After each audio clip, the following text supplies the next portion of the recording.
As the late spring weather turned unpredictable, a surprise mix of rain and warmth had me out mowing the lawn earlier than I expected.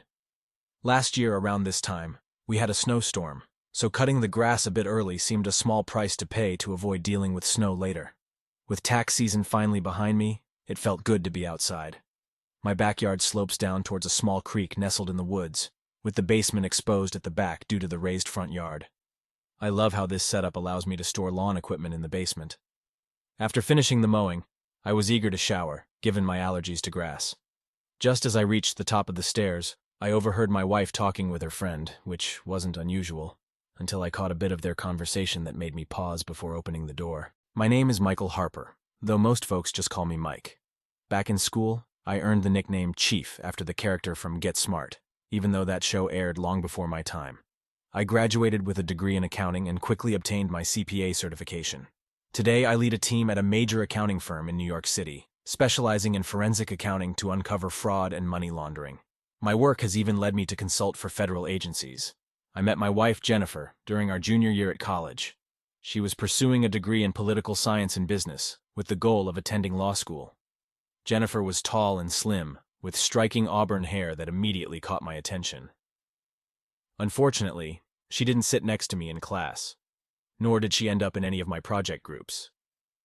It took me a month to muster up the courage to talk to her. I cracked a silly joke, and to my relief, she laughed.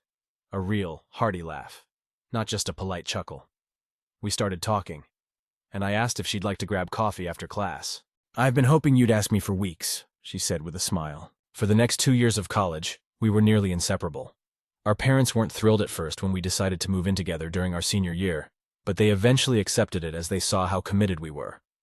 After graduation, I landed a job at a top public accounting firm in New York, with a salary that was pretty impressive for a 22-year-old just starting out. Jennifer was accepted into Columbia Law School, so we stayed in our student apartment.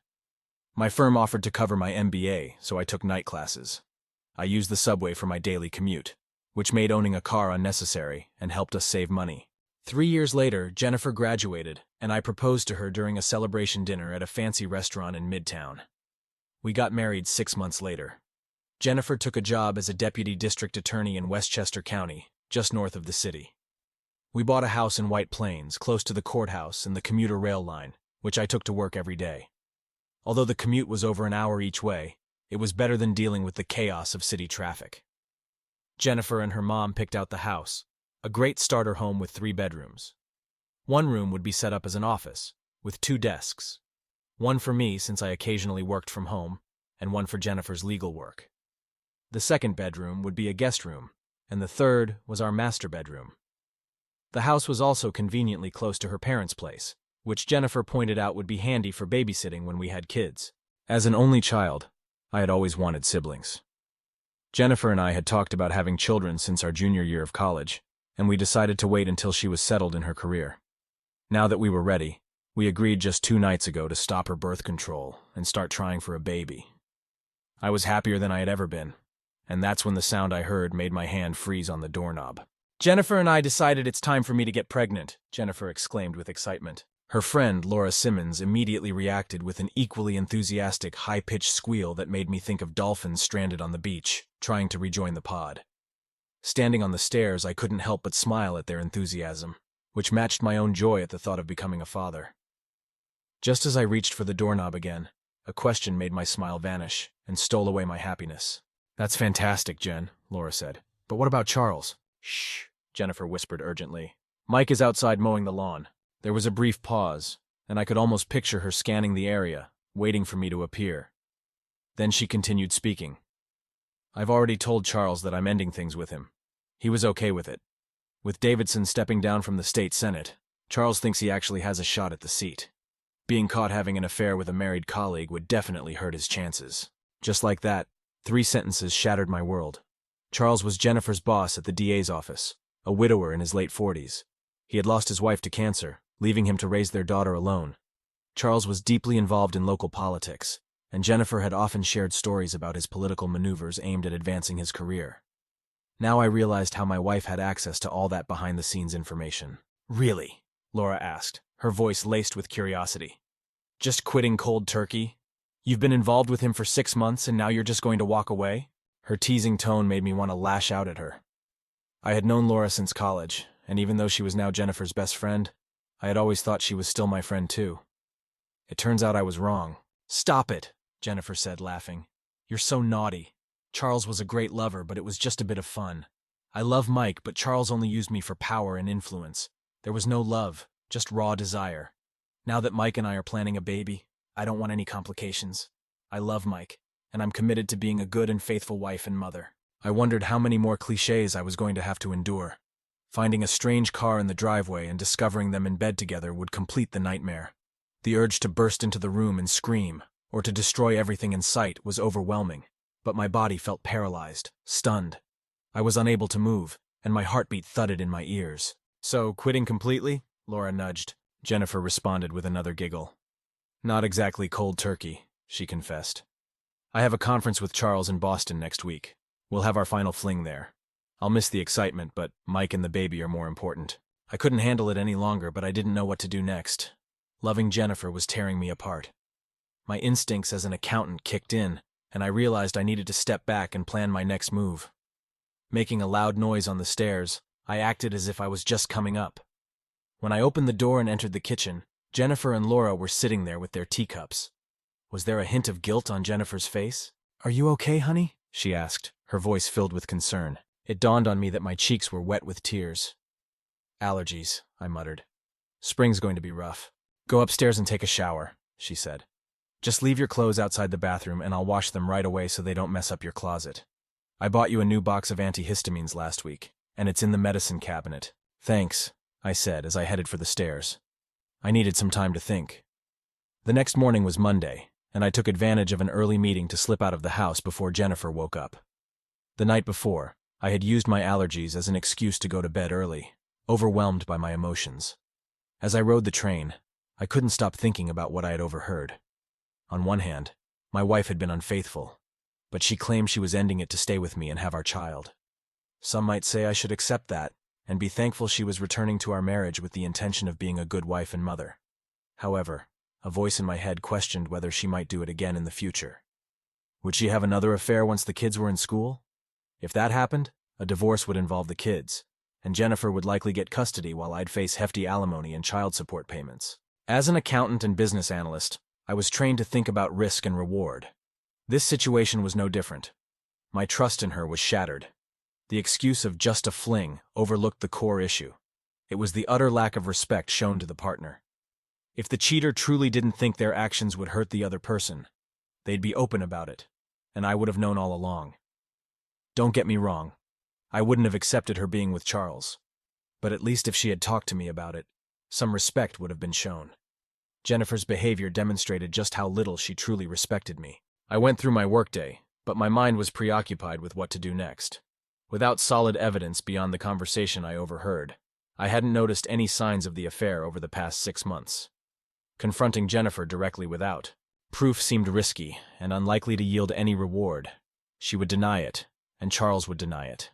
Pursuing the case in court would be financial ruin, as every judge, politician, and lawyer in the area knew Charles. I'd be buried to protect his reputation. Leaving and starting fresh somewhere else crossed my mind. The idea was tempting, but the house would feel like a burden since Jennifer couldn't afford it on her own, and we had little equity. She'd need to sell it quickly to avoid foreclosure, and in today's market, that would be nearly impossible, ruining both our credit scores. As a CPA, having poor credit would make it hard to get a new job. If you can't manage your own finances, how can others trust you with theirs? Before taking any action, I needed solid proof. It was surprising where I eventually found it. 3 days later, although I was trying to stay composed, I still had no concrete evidence to support what I had overheard. Her personal laptop was clean. There were no secret email accounts, no provocative lingerie hidden away, and no suspicious receipts. Everything seemed clear. Then Jennifer called me at work to say we were invited to a party at Charles's home on Friday night. I figured it was his big announcement for his U.S. Senate candidacy. I was tempted to make a grand revelation, but without evidence, it felt pointless. We arrived right on time for the event. Charles had a large estate near Greenwich with a small horse farm. A large tent was set up in the backyard for guests. When we walked in, Charles was at the head of the receiving line, acting like royalty. As a widower, He didn't have a wife to host, so he had apparently enlisted his 21-year-old daughter to help. She greeted guests with practiced ease. When it was our turn, Charles greeted Jennifer with a broad smile, saying, "Jennifer, you made it. How wonderful." He gave her a polite kiss on the cheek before turning to me. "Michael, great to see you again. I'd be lost without your wife, but I hear you'll need to let her go soon as you start expanding the family." He laughed at his own joke. "Just make sure to return her to me when you're done, and there'll be no hard feelings."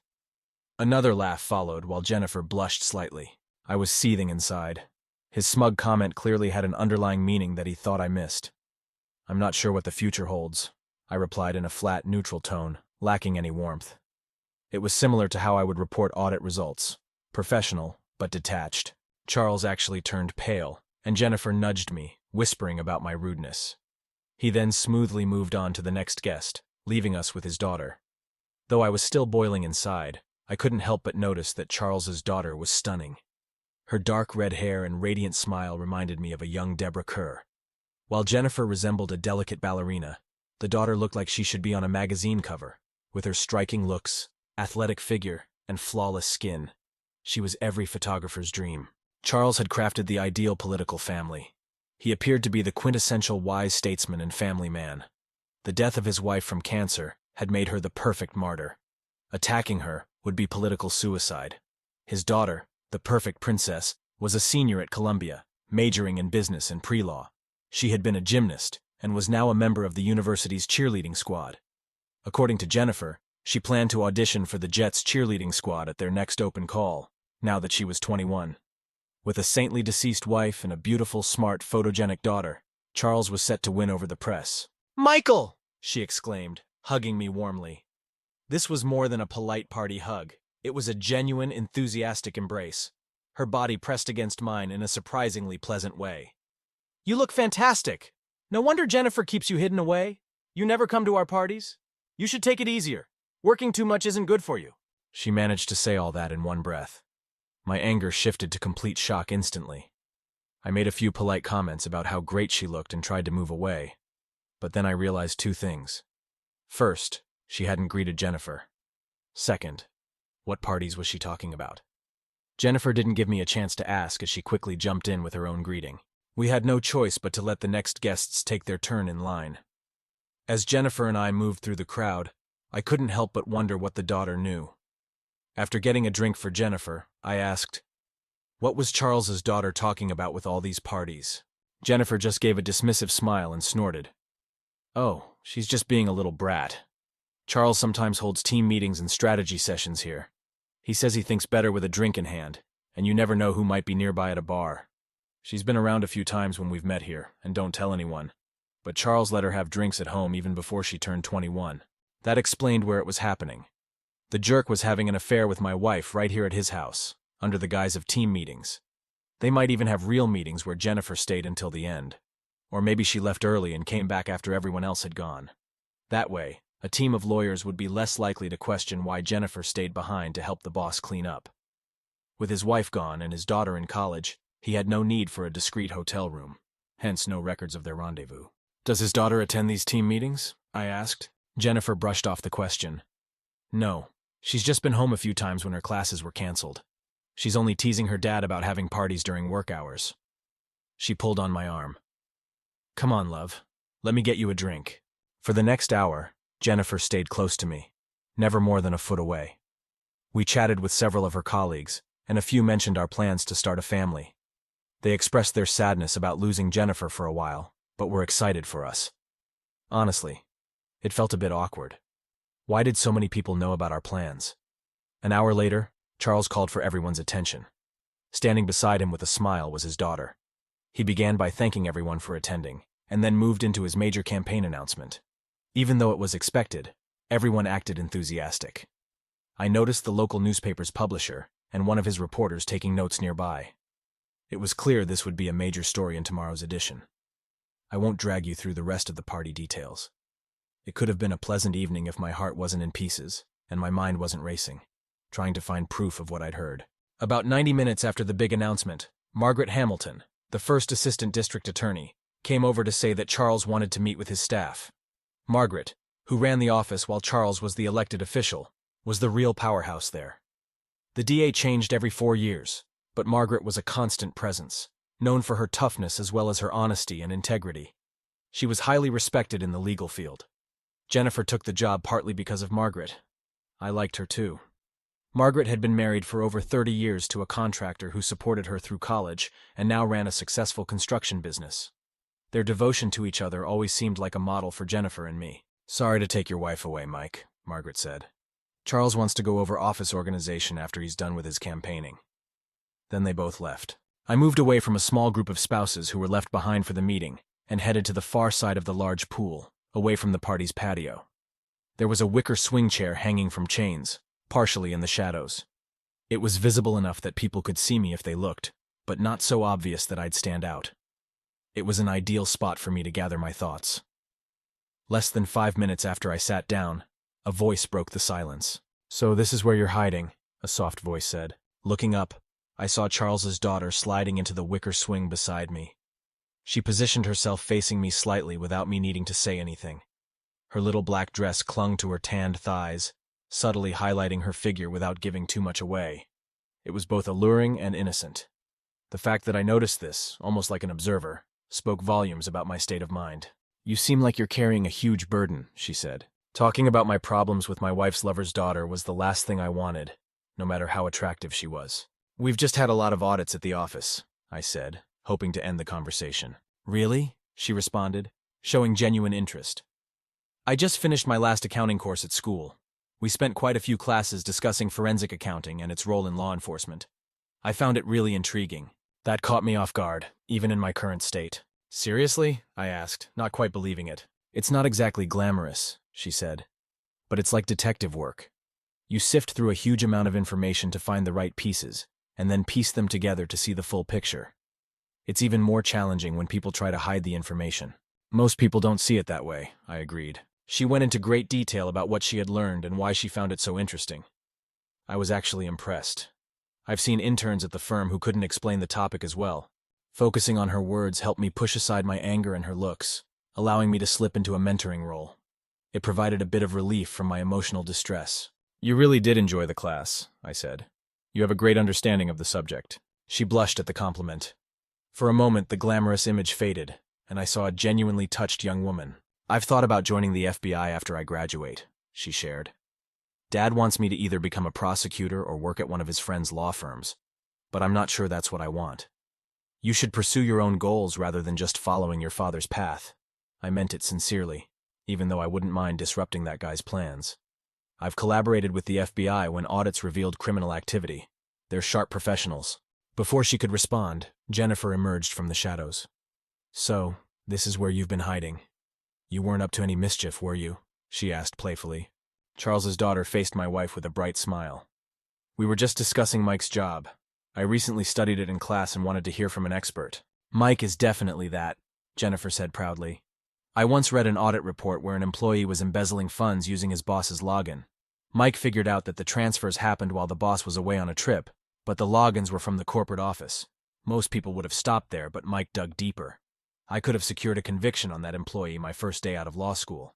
Mike practically did the DA's job for them." Jennifer's pride in me was evident, and it threw me off. How could she be so proud and loving while carrying on a 6-month affair with her boss? My confusion must have shown as Jennifer asked, "What's the matter, dear?" "Nothing," I replied. "Just thinking about a problem." "Stop that. It's a party," Jennifer chided me. Without missing a beat, she added, "Mike, you won't believe the opportunity I've been given. Charles and Margaret want me to move into an administrative role before I go on maternity leave. That way, when I leave, no cases will be left unresolved. I'll be working directly with Margaret." A part of me felt relieved at the thought of Jennifer being away from Charles, but my hope was short-lived. "I'll need to travel occasionally," Jennifer continued. "I'll be delivering sensitive documents to Charles during his campaign. I won't be involved in his campaign, but I'll still get to see some of the behind-the-scenes action.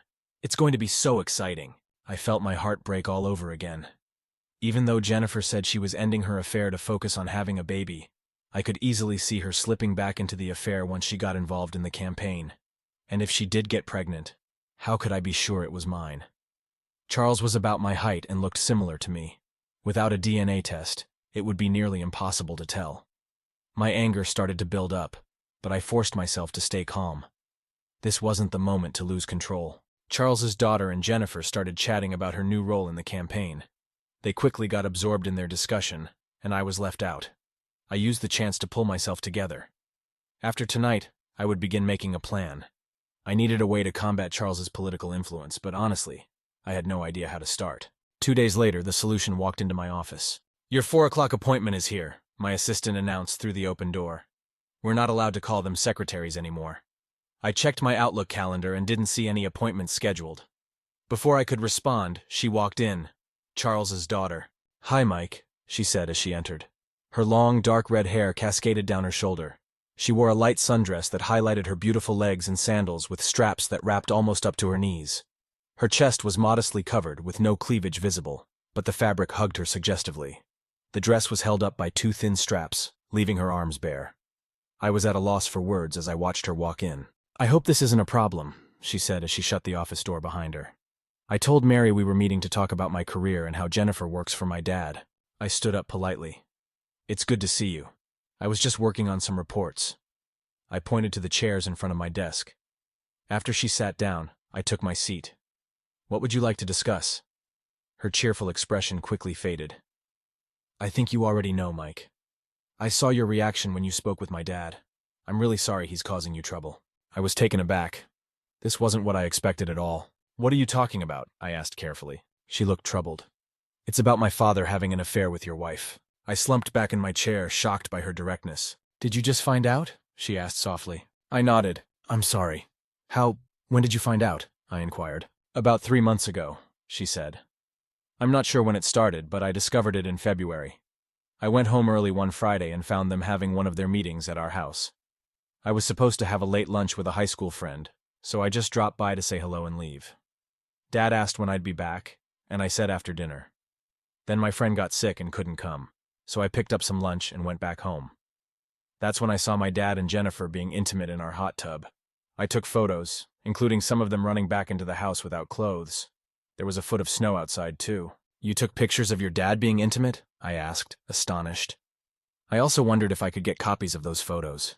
They would be very useful for the divorce. She seemed to sense my thoughts. She reached into her bag, pulled out a large envelope, and set it on my desk. "These are the photos from that day, plus a few extras," she said with a sly smile. "Dad has a security system at the house. It covers the entire outside and several rooms inside. If you have the website key fob and password, you can access everything from almost anywhere. There's also a thumb drive with video footage." I was stunned. Charles's daughter was giving me everything I needed for both the divorce and to take down her father. "Why are you doing this?" I asked. Her sad expression shifted to anger. "Because," she said softly, "I loathe that bastard more than you ever could." I stayed silent and waited. After a brief pause, she began to explain. "My dad met my mom when she was a college student. He was a rookie lawyer assigned to an intimate crimes unit in New York City. My mom had come from England for school. Her wealthy family was killed in London, so she moved here to escape the troubles." Her tone became softer, echoing her mother's accent. "Mom was dating a loser who beat her badly enough that she ended up in the emergency room. Dad was assigned to her case. They met, he sent the jerk to jail, and a year later they were married. Dad was always ambitious. He got a smart, beautiful woman with an exotic accent. Mom got a strong man who would protect her. I was born a few years later. Dad pushed me into gymnastics, thinking it would boost his political career if I made it to the Olympics. Do you know what usually ends gymnastics careers?" I shook my head and replied, "Never really thought about it." She grinned. "They call it the 3 Bs. She went on. "I was pushed into cheerleading and told to be the perfect all-American girl. I didn't mind performing, but by the time I was 16, I realized I was just a tool for my dad's ambitions. My mom figured it out early on. Dad was cheating almost from the start of their marriage. She knew and pleaded with him to stop, but cancer treatment was because she unconsciously wanted to die, or was intentionally undermining her treatment. Anyway, I was with her when she passed away. The official story says Dad was in court winning a murder conviction. In reality, he had the doctor change the time of death while he was at his assistant's apartment celebrating. He paraded Mom as his trophy, and the media loved the story of the heroic DA saving the battered woman. He even hit her a few times that I saw. "Why are you telling me this?" I asked, feeling confused. "Because you don't deserve this, Mike. My dad is a terrible person. After Mom died, He kept his affairs quiet until I went to college. That's when he started having these meetings at the house. They're not just for work. He also holds them for charity groups he's involved with. I know he's involved with 2 other women from those groups. One of them even thinks it's true love and plans to leave her husband. Is that what Jennifer believes? I inquired, even though I was already pretty sure of the answer. She shook her head. No, she seems to think it's just fun. They say power is the greatest aphrodisiac, and Jennifer seems to prove that. I overheard her talking to my dad about a senator they met with and how excited she was when she returned to White Plains. The bluntness of her comment made me wince. I remembered that night well. I'd come home to an incredibly passionate wife, and it had been one of the best nights of intimacy in my life. That memory was now tainted because I realized my wife had been thinking about someone else. What do you want from me? I asked. She met my gaze firmly as she replied, My goal is to get you out of your marriage to that cheater and ruin my father's career so he couldn't get elected even as a dog catcher in a town full of cats. I considered leaking this information to the press or the opposition, but he has too many connections. I think if we work together, we can make them pay. Won't that complicate your schooling? I asked. She tossed her deep red hair as she shook her head. No, my mom left me a trust fund. I haven't used it yet, but if necessary, I could cover the rest of my education and even get an MBA while still having a nice sum left over. Why didn't your mom use that money to leave and go to England where your dad couldn't reach her? Her expression turned troubled. She was raised in a very strict Irish Catholic environment. She was taught that divorce was not an option, no matter what happened. She stuck to her faith until the end. I think this is why I believe her death might have been more about a lack of will to live rather than a deliberate choice, as suicide was seen as an unforgivable sin in her view. She appeared genuinely sincere, and her desire to ruin her father's career seemed genuine. With the information I had, it looked like she was committed to this cause. There didn't seem to be any trap here. If Jennifer and Charles wanted to ruin me, they could do it openly in court. This kind of sneaky behavior was only for someone who was desperate, like me. A plan began to form in my mind. I would need her help with several aspects. At the very least, this would show how serious she was about taking down her father. All right, I said, but I don't want to use these photos or even mention him in my divorce. She looked taken aback. Why not? She asked, her face red with emotion as she prepared to argue. I stopped her with a raised hand. I'm not saying we won't go after him, but I want to avoid the negative publicity of being the betrayed husband in a political scandal. Instead, I want to dismantle his power and influence so I can get a quiet divorce without drawing unwanted attention. She looked at me, clearly surprised. A moment later, a cunning smile appeared on her face. What do you need me to do? I grinned. I'm going to use my skills. Get me access to his financial records, both personal and campaign-related. Capone was caught through tax evasion, and I'm sure I can find something in your father's files. If I can't find anything, what then? She asked. I smirked. I'll create some evidence myself. In the following 3 days, we were hard at work. She installed a keylogger on both her father's personal laptop and the home desktop. Additionally, she backed up the entire hard drive of his computer. We configured their security system to upload its footage to a cloud storage I knew about, hosted overseas. It was quite convenient that he had set up so many cameras in his own house. As for me, I didn't bother tapping into Jennifer's phone. With the evidence she provided, I didn't need anything else. I did, however, set up a GPS tracker designed for parents to monitor their children. It used cell towers for general positioning, but could be activated for precise tracking. I just wanted to avoid any surprises at home while I was working. The day after her visit, I pretended to have a groin injury. This gave me a reason to avoid intimacy with my wife. I never thought I'd need an excuse to avoid intimacy with the woman I loved, but given the number of Charles' affairs, I wasn't willing to take any more risks. Besides, I probably couldn't have done it without letting my anger show. I scheduled an appointment with a doctor to get tested for STDs. At first, nothing showed up, but some infections like HIV can take months to be detectable. Jennifer left for her final meeting with Charles at the conference in Boston, clearly excited. She had been eager to go, especially after I had kept her waiting for a few days. Some men might have given her a parting gift as revenge, but my feelings were more complicated. Although I could never trust her again, a part of me still loved her. The thought of being intimate with her after what I had learned was unbearable. By Thursday morning, Jennifer was ready with her bag and waiting for Charles and a junior lawyer from their office who was accompanying them. I wondered if the young lawyer was aware that he was just a cover. As Jennifer approached, she dropped her bag by the front door and came up behind me. I was sitting at the table with my back to her, sipping coffee. She wrapped her arms around me and whispered in my ear, "I'll be back Sunday afternoon. Hopefully you'll be feeling better and we can start working on the baby. Her voice and scent made me nostalgic, almost making me cry. I managed to stay composed. I'll keep icing it so I'll be all set when you get back, I said, patting her arm and kissing her forehead. She sighed. I wish I didn't have to go. It would be so much nicer to stay home with you and be naked all weekend. You could always tell Charles that something more important came up, I suggested. It was a slip of the tongue, and she seemed to notice something in my tone. What's your issue with Charles? She asked, sounding surprised. First you were rude at the party, and now you seem to hate him. I took a deep breath and shrugged. Honestly, I've seen too many big shots like Charles who think they're invincible and full of power. They create an illusion of authority and get people to believe it, like that mayor in North Carolina last year. He was a supposedly powerful guy, embezzling money and sleeping with married women. Now he's serving 10 years in federal prison, and everyone he was involved with is publicly shamed and divorced. Charles gives me the same impression.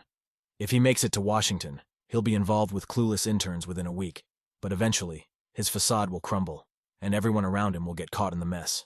Jennifer looked at me in disbelief.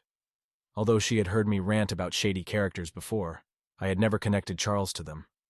I probably should have kept my thoughts to myself, but it felt good to vent. Even though our marriage was over, I thought it was fair to give Jennifer a warning. Despite everything, I still loved her, even though I could never trust her again. Mike, that's a terrible accusation about Charles, Jennifer said, sounding upset. He's a good man who has done a lot for this county. He's not like that. Her denial had a pleading tone. Just then, a car horn honked outside the house. Charles had arrived. Jennifer sighed in frustration and shot me a brief, irritated look that quickly turned into a mix of regret and what seemed like fear. I'll be back in 4 days, she said gently. We can talk then, but be prepared because we need to start working on having a baby. She pulled me into a passionate kiss, which I returned with equal intensity. Have a good week, she whispered. I love you. I love you too, I replied. Jennifer picked up her bag and opened the front door. Bye, dear, she called as she left. Goodbye, Jennifer, I said as I closed the door behind her. Half an hour later, I headed to catch the train to the city. We had an appointment with the FBI. It turned out I didn't need to fabricate any evidence. Charles's embezzlement techniques were moderately clever. We met at her off-campus apartment to review the documents she had retrieved from his computer. The methods were fairly standard. I estimated that he had around $2 million hidden in an offshore account. While he had funneled that much money, I couldn't be sure if it was still there since those records weren't included. Most of the funds came from numerous small donors who wouldn't typically attract IRS scrutiny, but it was unusual that out-of-state people were contributing to a county DA's campaign. I traced several donors to individuals connected to cases where charges were dropped, or plea deals were unusually lenient. She uncovered the biggest revelation. A big deal. It turned out she wasn't an only child. Charles had fathered 2 other children. One child was born 3 years before his wife's death, with the mother being one of his staff members. The other child was born 8 months after his wife died, and the mother was an 18-year-old volunteer from the hospital where his wife was treated. Charles had been funneling $2,000 a month to each woman, disguised as polling research consultants from campaign funds. Her anger was so intense that she nearly wrecked her apartment. That red hair of hers is definitely a sign of trouble. By the time Jennifer and Charles left, we had thoroughly examined Charles's records. Although we had most of the information, some questions remained unanswered due to our lack of resources. I documented all the findings and arranged a meeting with a senior FBI agent from the New York office, whom I had previously worked with. She joined me to present the story we had prepared. Her story was that after completing her forensic accounting class, she became interested in examining some real records.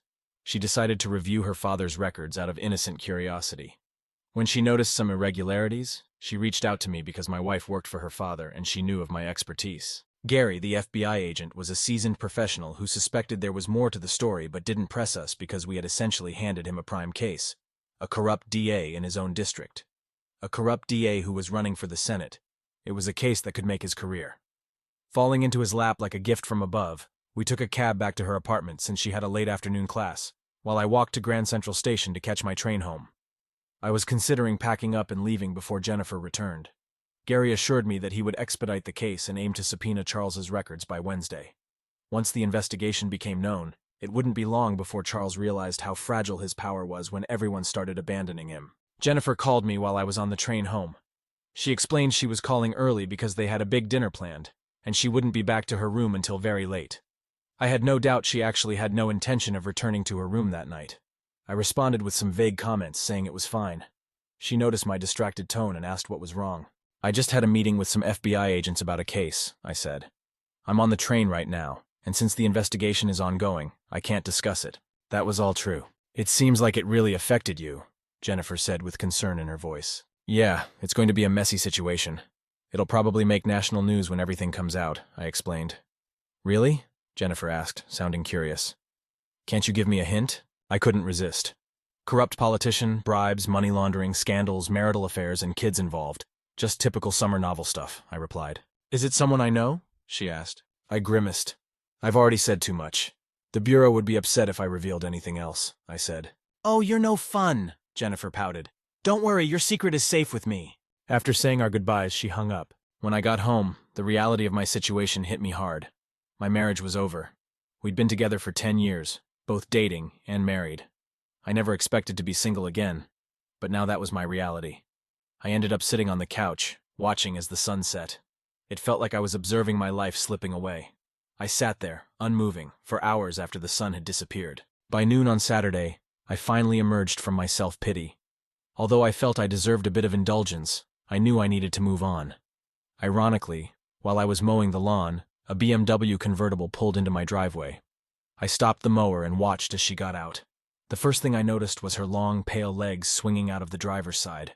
She wore sandals with thin cords wrapped halfway up her calves, reminding me of ancient Greek styles.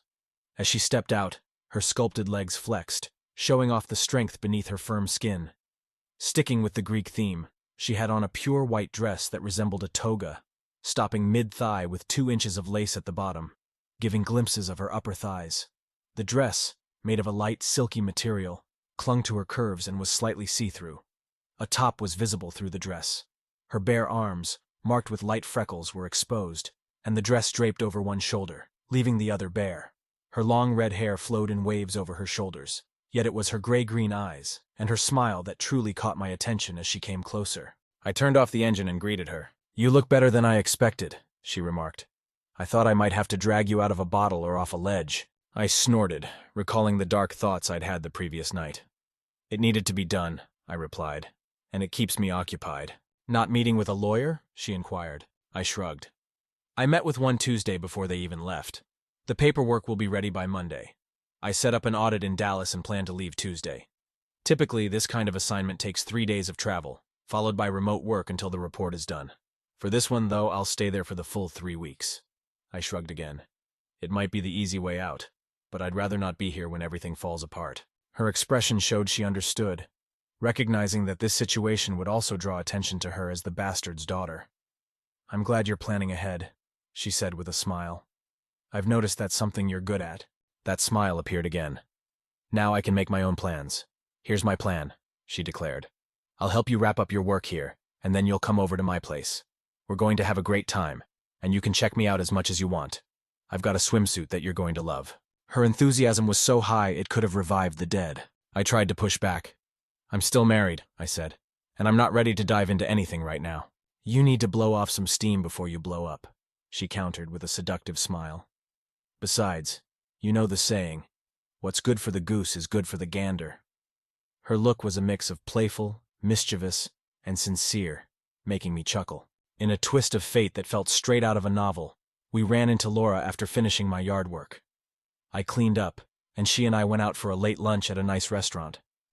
Although I wasn't in the mood for revenge intimacy, it felt good to leave the house. Going out with someone as pleasant as her, and who looked as stunning as she did, wasn't a burden. When we arrived, I noticed Laura's car parked near the restaurant. I always thought it was tacky to put beach stickers on a luxury sedan. For a moment, I considered telling her to find another place to eat. Instead, I did something completely out of character. On a sudden impulse, despite all my meticulous planning, seeing Laura's car just hit me hard with a spontaneous move. I put my arm around her and guided her into the restaurant without another word. I gave the host a tip to seat us at a specific table. It was somewhat hidden, but visible from the restrooms. I had her sit with her back to the room and I took the seat next to her. She smiled when I held her hand. Why the sudden change? She asked with a playful smile. Not that I mind. I chuckled. I told you about discovering my wife's infidelity, right? Laura, her friend, well, Her car is parked right outside. She burst into a hearty laugh. So I get to be the other woman? That works for me. She leaned in and gave me a tender kiss. It wasn't passionate, but rather a soft, suggestive kiss, like a promise of more to come. Our food arrived, and I was genuinely enjoying myself. The deception faded into the background as I savored her company. Her quick wit had me in stitches. I had never heard someone make accounting sound so risque. While we were chatting, I noticed Laura walking by and pointed her out. "Oh, great," she giggled. "I've been waiting for this." With that, she leaned in to kiss me again. My hand found its way under the table and onto her leg. Her thighs were incredibly soft, but with a firm, toned muscle underneath. The sensation was electrifying. I could feel the heat from her panties, and my hand moved instinctively to explore the moisture there. Lost in the moment, I was jolted by Laura's loud voice. "Mike, what are you doing?" she shouted. "Who is this woman? Cheating on your wife while she's away? I thought better of you." I'm sure everyone in the restaurant heard her. I pulled away and faced Laura. "What's your issue? I'm just having some fun before Jennifer and I settle down and start a family. And can you lower your voice? People are trying to eat." Laura stared at me stunned. "What?" "Come on, Laura. Jennifer is doing the same thing. She's probably with her boss right now. She's been cheating for months, so I figured it was only fair for me to be with the boss's daughter." Laura looked like she was about to faint. I felt her start to chuckle, so I gave her a gentle squeeze to quiet her. Unfortunately, I forgot where my hand was, and her giggle turned into a moan of pleasure. "You're aware of—" Laura stumbled over her words. "Yep. I'm supposed to be the clueless, loyal husband while my wife is off having her fun with someone I thought was a good friend," I said, my voice dripping with contempt. Laura flinched at the bitterness in my tone. "I know Jennifer wanted one last adventure before we started a family, just like she had one last fling before we got married. If she can do it, why do you have a problem with me?" I had no proof that Jennifer had been unfaithful before she got involved with Charles, but I was guessing based on the idea that once a cheater, always a cheater. I wondered if Laura was rattled enough to confirm my suspicion. She was. "You know about that too?" she exclaimed in shock. "Not until now, but thanks for confirming," I said, feeling a sense of grim satisfaction. Laura turned pale. "Leave now, Laura," I told her, my voice cold and firm. She quickly got up and left the table, flustered. We soon heard a commotion indicating that she had exited the restaurant. "Well, that was entertaining," she said with a chuckle. "I was hoping she'd stick around longer." Her smile made me blush. "She's probably calling your wife right now," she added. "Most likely," I agreed. "I expect my phone to ring in about 5 minutes, but it'll take Jennifer 5 hours to get home from Boston if she leaves immediately. That gives us time for dessert and enough time for me to get home and pack. Sorry, I won't get to see you in that swimsuit you promised." She laughed again. "We can definitely reschedule that," she said, reaching over to pull me closer by my shirt. "My semester ends in a week and a half," she whispered in my ear. "I've always wanted to visit Dallas." Before I could fully process her words, her tongue was in my ear, sending shivers down my spine. Epilogue. Yes, things went seriously wrong. Jennifer began calling me just 10 minutes after Laura left the restaurant. I listened to a few of her voicemails, where she was enraged about my so-called cheating. It almost made me laugh, considering the hypocrisy. After an hour of her messages and texts, I decided to block her number. I knew she would eventually try contacting me from another phone, but since she was driving back from Boston, she couldn't easily borrow someone else's phone on the turnpike. I went home, packed up all my personal belongings, not just what I needed for Dallas, and left my house, probably for the last time. A hotel near the airport became my temporary home after I dropped most of my stuff in a storage locker. While searching for a new place, I spoke with her a few times. She was staying with a friend as her father started leaving angry messages on her phone. I rescheduled my flight to Dallas to leave a day earlier and flew out Monday morning. Jennifer called me from different numbers, leaving tearful messages about how I could do this to her and questioning why I would ruin her career. Laura's initial outburst had attracted a lot of attention. Someone posted a detailed account on their blog, identifying her and me as the key figures. My comment about Jennifer's affair with Charles was also shared, along with news that they were together in Boston over the weekend. This stirred up a lot of buzz in the local political scene. For the rest of the week, I steered clear of the news. It wasn't until Friday that I received an email from Margaret, the senior manager at the DA's office in White Plains. She expressed her apologies for the chaos, acknowledging that she knew Charles was seeing 2 women outside the office but was unaware of Jennifer's involvement. She also complimented my use of legal means to get revenge against a lawyer. Margaret reported that Charles was at the DA's office on Monday morning, trying to manage the fallout and deny any wrongdoing on his part. He claimed it was just his daughter's rebellion influenced by a cheating husband. That was the story he tried to spin. Then, on Tuesday, Jennifer received divorce papers citing adultery. The envelope contained photos, DVDs, and a letter from me. When Jennifer read my note, her horrified scream brought Margaret and two others rushing into her office. Jennifer sat there in shock, slumped in her chair, while Margaret noticed the pictures scattered on the desk. In my letter, I explained that I hadn't had an affair but hoped she understood how I felt about her and the jerk she had been involved with. I told her I couldn't stay married to someone I no longer trusted, especially knowing she hadn't been faithful before. Not much work got done at the DA's office that Tuesday. The following day, while Margaret was in Charles's office for a meeting, 4 men in suits walked in unexpectedly. Charles was shouting at them for disrupting an important meeting when one of the men informed him he was under arrest. According to Margaret, Charles was stunned when they cuffed him and escorted him out of the office. They paraded him out the courthouse's front door, passing reporters who had somehow been tipped off. I owed Gary, the FBI agent, a few beers for that. Margaret ended her email by apologizing for the chaos in her office and offering to help with anything I might need, saying I didn't deserve this kind of situation.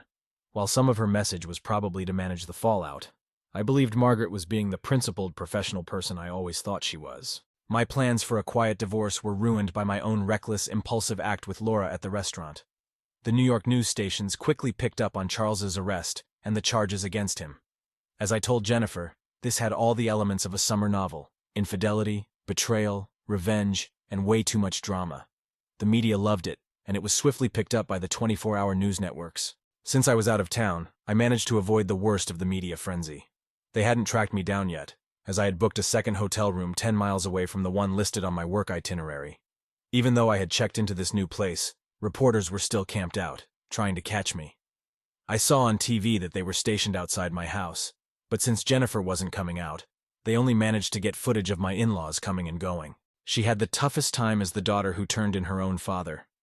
Despite needing to attend classes and take exams, the media easily found her during the initial days. The situation improved when the school intervened and removed the reporters from campus, as they were causing too much disruption. It also helped when the 2 women who had children with Charles came forward to seek their moment of fame. After finishing her last final, she quietly left campus and went to the airport. The media was disappointed, but not entirely surprised when she didn't show up for the graduation ceremony. Eventually, the story became a minor news item and remained in the background. It made headlines again when Charles's trial began, but he pleaded guilty to several charges, resulting in a 20-year sentence in federal prison. Fortunately, his guilty plea meant she and I were never required to testify. After that, the media lost interest, and the attention shifted away from Jennifer, her father, and me. Strangely, despite all the media attention, my divorce proceeded swiftly and without much trouble. Jennifer signed the divorce papers just 4 days after receiving them. In her letter, she apologized for her actions and for what had happened between us. She had been furious and vowed never to forgive me for my infidelity. But realizing she was the only one who had been unfaithful made her see how hypocritical her anger was. She accepted the 50-50 split offer and asked if at some point, when things weren't so raw, we could meet so she could apologize in person. She ended her letter by expressing that she would always love me and wished me well. I later learned from her mother that Jennifer had left her job and moved to the Midwest to live with an aunt. Bringing Charles down greatly boosted my career. The FBI publicly credited me for analyzing Charles's records.